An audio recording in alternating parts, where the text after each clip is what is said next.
जय श्री हरि। सुनिए बैसाख महात्म्य की कथा।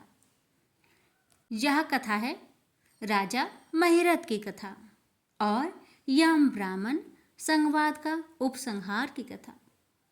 यमराज कहते हैं, ब्राह्मण, पूर्व काल की बात है। महिरथ नाम से विख्यात एक राजा थे। उन्हें अपने पूर्व जन्म के पुण्य के फलस्वरूप प्रचुर ऐश्वर्य और संपत्ति प्राप्त हुई थी। परंतु राजा राज्य लक्ष्मी का सारा भार मंत्री पर रखकर स्वयं विषय भोग में आसक्त हो रहे थे। वे न प्रजा की ओर दृष्टि डालते थे, न धन की ओर। धर्म और अर्थ का काम भी कभी नहीं देखते थे। उनकी वाणी तथा उनका मन कामिनियों की कीड़ा में ही आसक्त था। राजा के पुरोहित का नाम कश्यप था। जब राजा को विषयों में रमते हुए बहुत दिन व्यतीत हो गए, तब पुरोहित ने मन में विचार किया, जो गुरु मोहबस राजा को अधर्म से नहीं रोकता, वो भी उसके पाप का भागी होता है। यदि समझाने पर भी राजा अपने पुरोहित के वचनों की अवहेलना करता है, तो पुरोहित निर्दोष हो जाता है। उस दशा में राजा ही सारे दोषों का भागी होता है। यह सोचकर उन्होंने राजा से धर्म अनुकूल वचन कहा। कश्यप बोले, राजन, मैं तुम्हारा गुरु हूँ, अतः धर्म और अर्थ से युक्त मेरे वचनों को सुनो। राजा के लिए यही सबसे बड़ा धर्म है कि वह गुरु की आज्ञा में रहे। गुरु की आज्ञा का आंशिक पालन भी राजाओं की आयु, लक्ष्मी तथा संख्या को बढ़ाने वाला है। तुमने दान के द्वारा कभी ब्राह्मणों को तृप्त नहीं किया, भगवान श्री विष्णु की आराधना नहीं की, कोई व्रत, तपस्या तथा तीर्थ भी नहीं किया। महाराज, कितने खेद की बात है कि तुमने काम के अधीन होकर कभी भगवान के नाम का स्मरण नहीं किया। अबलाओं की संगति में पड़कर विद्वानों की संगति नहीं की। जिसका मन स्त्रियों ने हर लिया, उसे अपनी विद्या, तपस्या, त्याग, नीति तथा विवेकशील चित्त से क्या लाभ हुआ। एकमात्र धर्म ही सबसे महान और श्रेष्ठ है, जो मृत्यु के बाद भी साथ जाता है। शरीर के उपभोग में आने वाली अन्य जितनी वस्तुएं हैं, वे सब यही नष्ट हो जाती है। धर्म की सहायता से ही मनुष्य दूर गति से पार होता है। राजेंद्र, क्या तुम नहीं जानते, मनुष्य के जीवन का विलास जल की उत्ताल तरंगों के समान चंचल एवं अनित्य है। जिनके लिए विनय ही पगड़ी और मुकुट है, सत्य और धर्म ही कुंडल है तथा त्याग ही कंगन है, उन्हें जड़ आभूषणों की क्या आवश्यकता है। मनुष्य के निर्जीव शरीर को ढेले और काठ के समान पृथ्वी पर फेंक उसके बंधु बांधव मुंह फेर कर चल देते हैं। केवल धर्म ही उसके पीछे पीछे जाता है। सब कुछ जा रहा है, आयु प्रतिदिन क्षीण हो रही है तथा यह जीवन भी लुप्त होता जा रहा है। ऐसी अवस्था में भी तुम उठकर भागते क्यों नहीं। स्त्री, पुत्र आदि कुटुंब, शरीर तथा द्रव संग्रह, ये सब पराये हैं, अनित्य हैं, किंतु पुण्य और पाप अपने हैं। जब एक दिन सब कुछ छोड़कर तुम्हें विवशता पूर्वक जाना ही है, तो तुम अनर्थ में फंसकर अपने धर्म का अनुष्ठान क्यों नहीं करते। मरने के बाद उस दुर्गम पथ पर अकेले कैसे जा सकोगे, जहाँ न ठहरने के लिए स्थान, न खाने योग्य अन्न, न पानी, न राह खर्च और न राह बतलाने वाला कोई गुरु है। यहाँ से प्रस्थान करने के बाद तुम्हारे पीछे कुछ भी नहीं जाएगा, केवल पाप और पुण्य जाते समय तुम्हारे पीछे पीछे जाएंगे। अतः अब तुम आलस्य छोड़कर वेदों तथा स्मृतियों में बताए हुए देश और कुल के अनुरूप हितकारक कर्म का अनुष्ठान करो। धर्म मूलक सदाचार का सेवन करो। अर्थ और काम भी यदि धर्म से रहित हो तो उनका परित्याग कर देना चाहिए। दिन रात इंद्रिय विजय रूपी योग का अनुष्ठान करना चाहिए, क्योंकि जितेंद्रिय राजा ही प्रजा को अपने बस में रख सकता है। लक्ष्मी अत्यंत परगलब रमणी के कटाक्ष के समान चंचल होती है। विनय रूपी गुण धारण करने से ही वह राजाओं के पास दीर्घ काल तक ठहरती है। जो अत्यंत कामी और घमंडी है, जिनका सारा कार्य बिना विचारे ही होता है, उन मूढ़ चेता राजाओं की संपत्ति उनके आयु के साथ ही नष्ट हो जाती है। व्यसन और मृत्यु, इनमें व्यसनों को ही कष्टदायक बताया गया है। व्यसन में पड़े हुए राजा की अधोगति होती है और जो व्यसन से दूर रहता है वह स्वर्ग लोक में जाता है। व्यसन और दुख विशेषतः काम से ही उत्पन्न होते हैं, अतः काम का परित्याग करो। पापों में फंस जाने पर वैभव एवं भोग स्थिर नहीं रहते, वे शीघ्र ही नष्ट हो जाते हैं। चलते रुकते जागते और सोते समय भी जिसका चित्त विचार में संलग्न नहीं रहता, वह जीते जी भी मरे हुए के ही तुल्य है। विद्वान पुरुष विषय चिंता छोड़कर समतापूर्ण स्थिर एवं व्यवहारिक युक्ति से परमार्थ का साधन करते हैं। जीवन चित्त बालक की भांति चपल होती है, अतः उसमें बलपूर्वक काम लेना चाहिए। राजन, धर्म के तत्वदर्शी वृद्ध पुरुषों की बुद्धि का सहारा ले पराबुद्धि के द्वारा अपने कुपथगामी चित्त को बस में करना चाहिए। लौकिक धर्म में मित्र भाई बंधु, हाथ पैरों का चलाना, देशांतर में जाना, शरीर से कलेश उठाना तथा तीर्थ के लिए यत्न करना आदि कोई भी परम पद की प्राप्ति में सहायता नहीं कर सकते। केवल परमात्मा में मन लगाकर उनका नाम जप करने से ही उस पद की प्राप्ति होती है।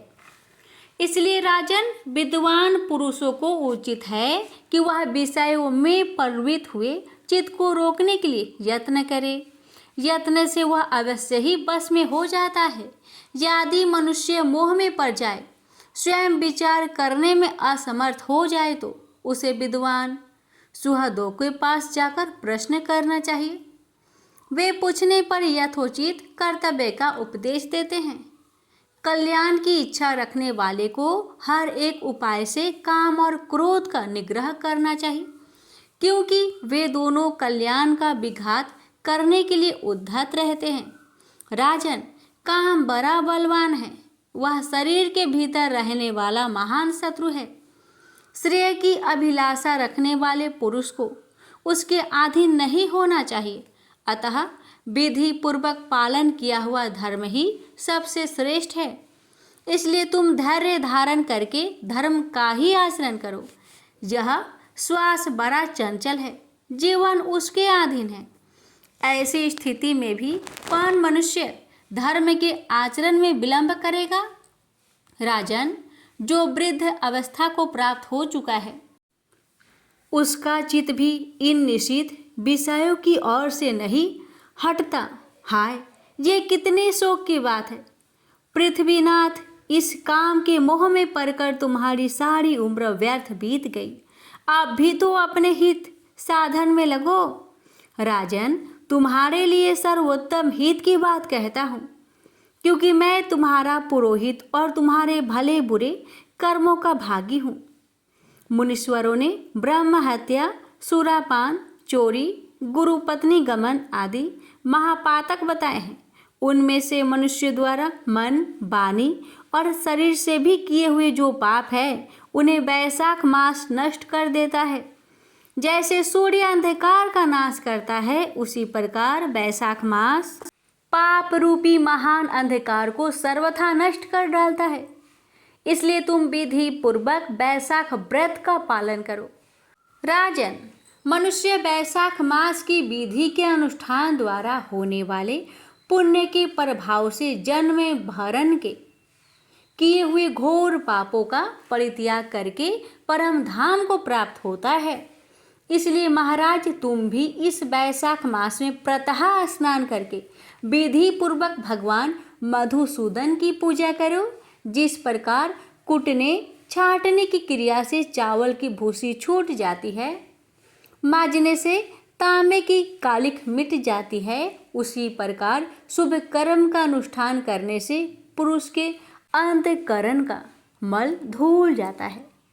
राजा ने कहा, सौम्य स्वभाव वाले गुरुदेव, आपने मुझे वह अमृत पिलाया जिसका आविर्भाव समुद्र से नहीं हुआ है। आपका वचन संसार रूपी रोग का निवारण तथा दुर्व्यसनों से मुक्त करवाने वाला द्रवहीन औषध है। आपने कृपा करके मुझे आज इस औषध का पान कराया है। वृपवर सत्पुरुषों का समागम मनुष्य को हर्ष प्रदान करने वाली, उनके पाप को दूर भगाने वाली तथा जरा मृत्यु का अपहरण करने वाली संजीवनी बूटी है।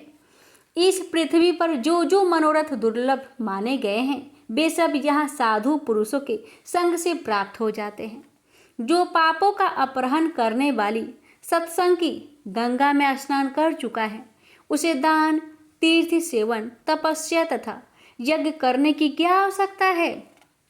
प्रभु, आज के पहले मेरे मन में जो जो भाव उठते थे, वे सब केवल काम सुख के प्रति लोभ उत्पन्न करने वाले थे, परंतु आज आपके दर्शन से तथा वचन सुनने से उनमें विपरीत भाव आ गया। मूर्ख मनुष्य एक जन्म के सुख के लिए हजारों जन्म का सुख को नष्ट करता है, और विद्वान पुरुष एक जन्म से हजारों जन्म बना लेते हैं। हाय हाय, कितनी खेद की बात है कि मुझ मूर्ख ने अपने मन को सदा काम जनित रस के आस्वादन सुख में ही फंसाए रखने के कारण कभी कुछ भी आत्म कल्याण का कार्य नहीं किया। अहो, मेरे मन का कैसा मोह है जिससे मैंने स्त्रियों के फेर में पड़कर अपने आत्मा को घोर विपत्ति में डाल दिया, जिसका भविष्य अत्यंत दुखमयी है तथा जिससे पार पाना बहुत कठिन है। भगवान अपने स्वतः संतुष्ट होकर अपनी वाणी से आज मुझे मेरी स्थिति का बोध करा दिया। अब उपदेश देकर मेरा उद्धार कीजिए। पूर्व जन्म में मैंने कोई पुण्य किया था जिससे आपने मुझे बोध कराया है।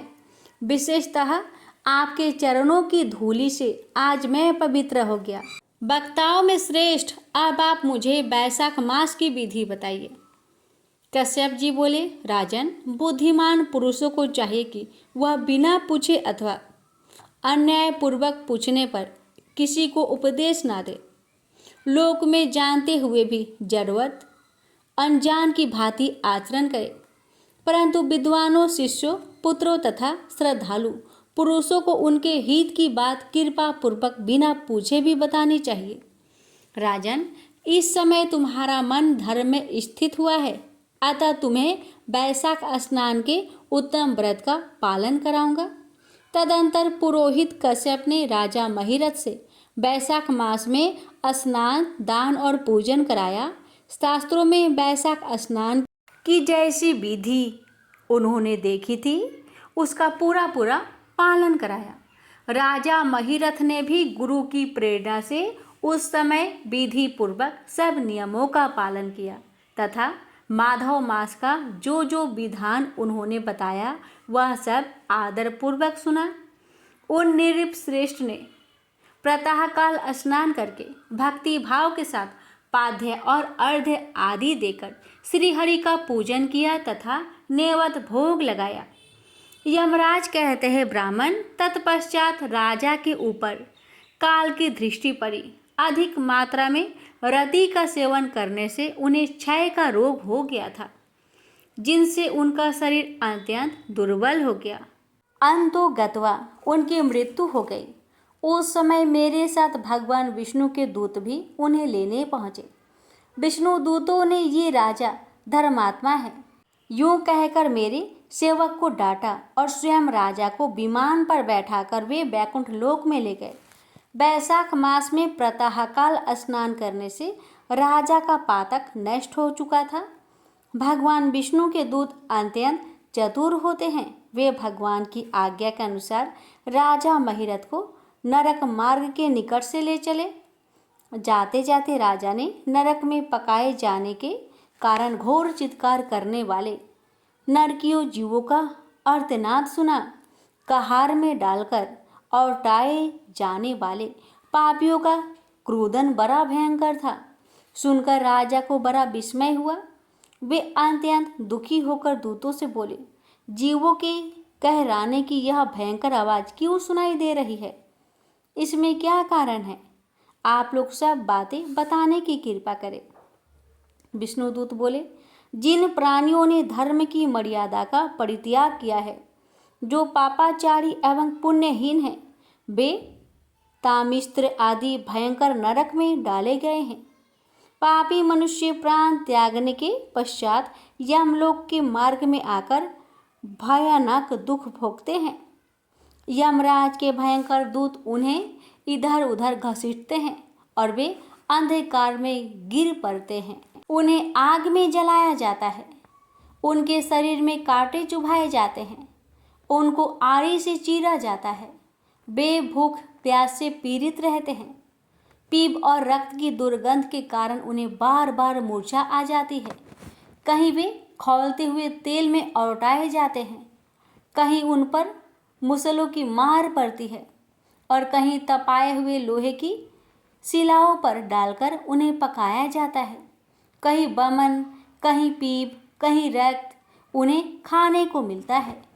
मुर्दों की दुर्गंध से भरे हुए करोड़ों नरक है, जहाँ सरपत्र वन है, शिलापात के स्थान है, जहाँ पापी शिलाओं पर पटके जाते हैं, तथा वहाँ की समतल भूमि भी आग से तपी होती है। इसके सिवा गर्म लोहे की खौलते हुए तेल की, मैदा के, तपे हुए स्तंभ के तथा कूट सालमली नाम के भी नरक है।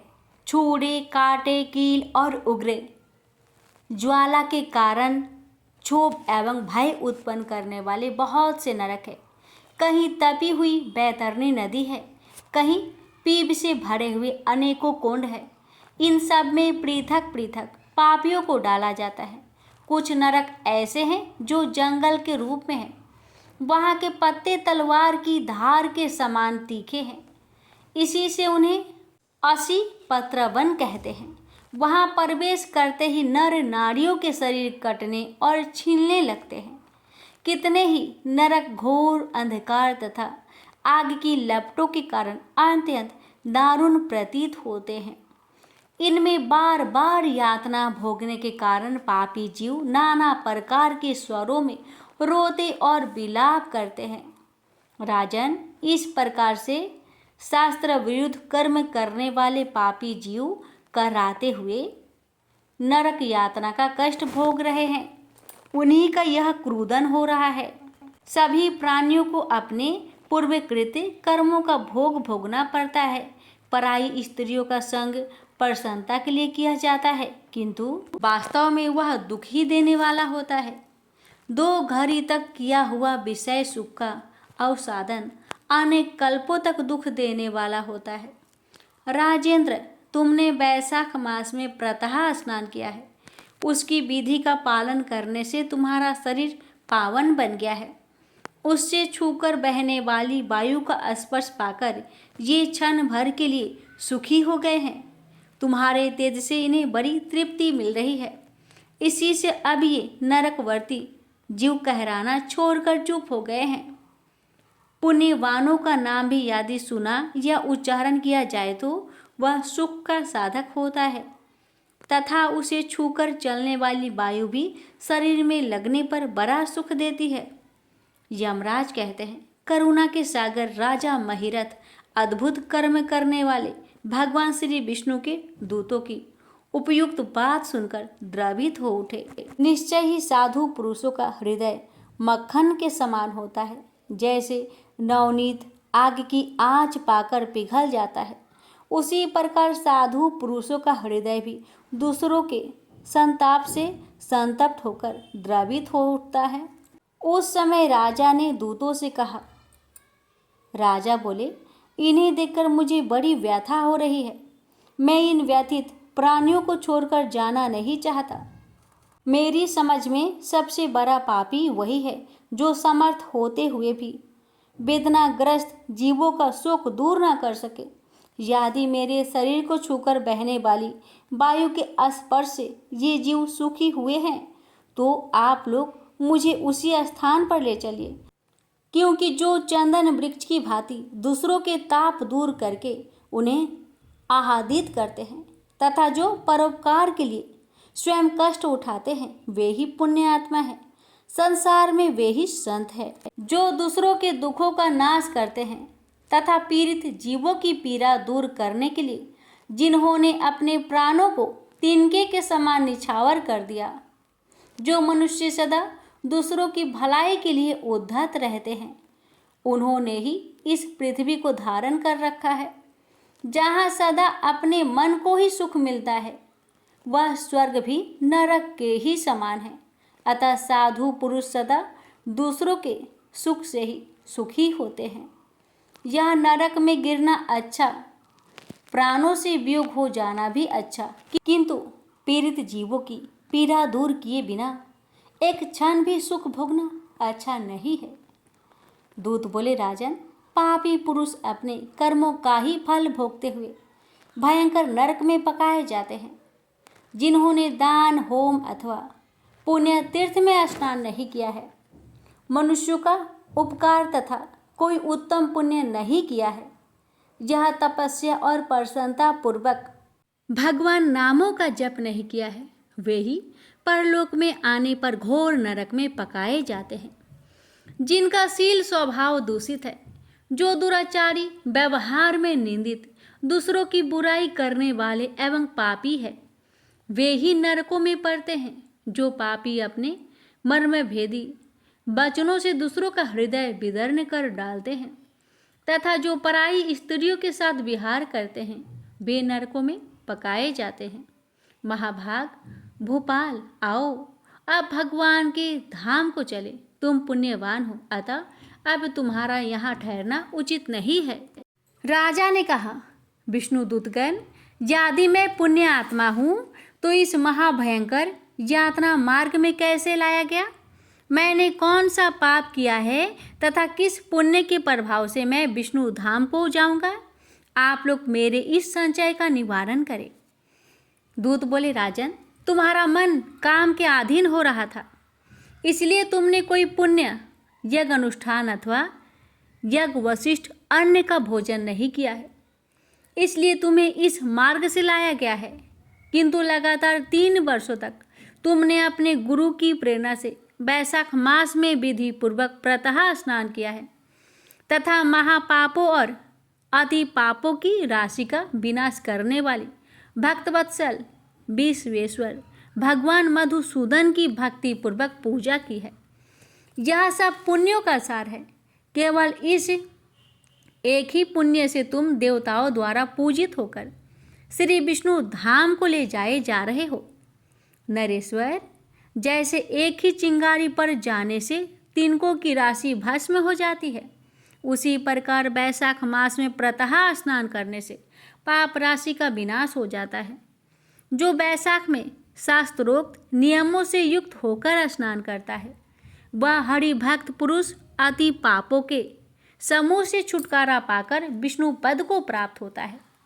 यमराज कहते हैं, ब्राह्मण, तब दया सागर राजा ने उन जीवों के शोक से पीड़ित हो भगवान श्री विष्णु के दूतों से विनयपूर्वक कहा, साधु पुरुष प्राप्त हुए ऐश्वर्य का, गुणों का तथा पुण्य का यही फल मानते हैं कि इनके द्वारा कष्ट में पड़े हुए जीवों की रक्षा की जाए।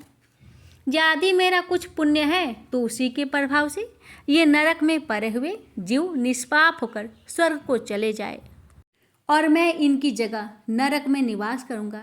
राजा के ऐसे वचन सुनकर श्री विष्णु के मनोहर दूत उनके सत्य और उदारता पर विचार करते हुए इस प्रकार बोले, राजन, इस दयारूप धर्म के अनुष्ठान से तुम्हारे संचित धर्म की विशेष वृद्धि हुई है।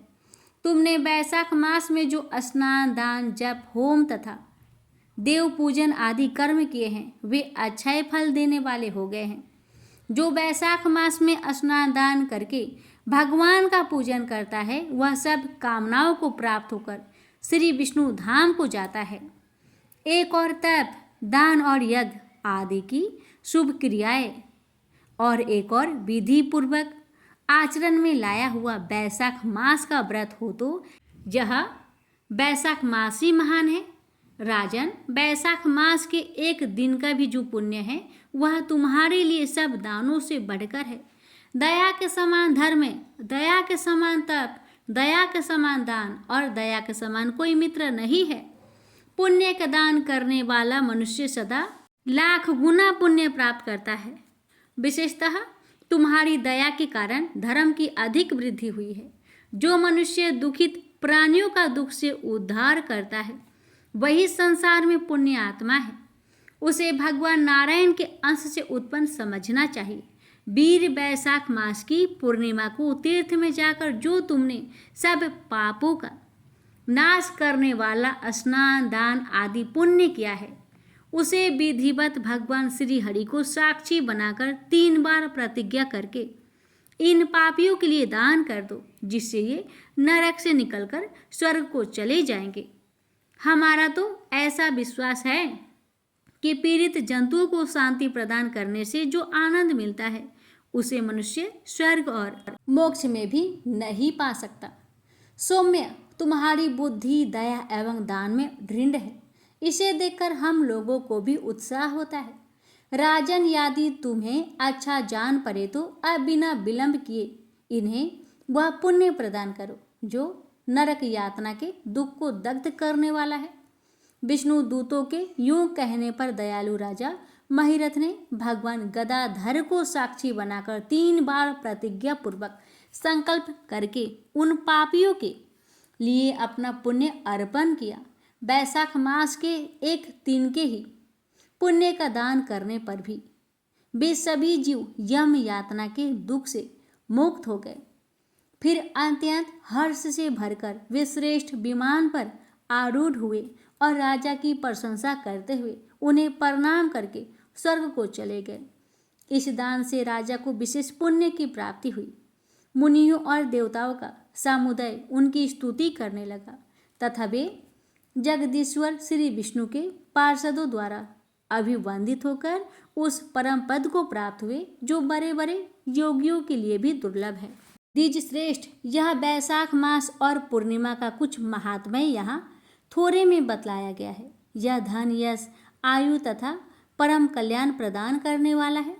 इतना ही नहीं, इससे स्वर्ग तथा लक्ष्मी की भी प्राप्ति होती है। यह प्रशंसनीय महात्म्य अंत कारण को शुद्ध करने वाला और पापों को धो डालने वाला है। माधव मास का यह महात्म्य भगवान माधव को अत्यंत प्रिय है।